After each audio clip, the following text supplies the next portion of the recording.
5 августа в Якутске на Комсомольской площади открылся школьный базар. Школьный базар уже стал традиционной ежегодной ярмаркой-продажей, где представлен широкий ассортимент детской одежды, обуви и школьных принадлежностей. Для удобства покупателей школьный базар будет работать ежедневно до 5 сентября с 10 до 19 часов. Почему здесь выбора побольше стало? Раньше, вчера не было еще, сегодня первый день.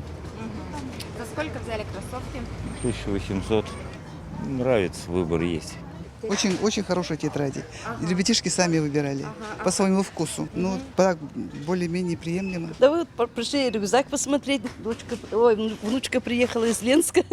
Вот решили немножко посмотреть, ознакомиться, какой ассортимент. Цены очень хорошие, умеренные, нормально. Я думаю, все равно в школе-то надо купить. И все равно купим все, что надо.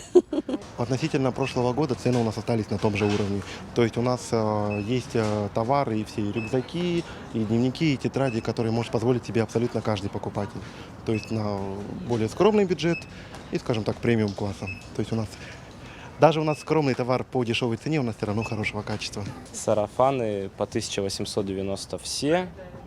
Юбки у нас 1490, 1390, такой небольшой разбег. И жилеты тоже как и на мальчиков, так и на девочек от 1390 до 1790. То есть, в зависимости от того, какой комплект. Если там, например, жилет и юбка на девочку, то есть 3000, и плюс блузка 1000 рублей, да, то есть это выйдет 4.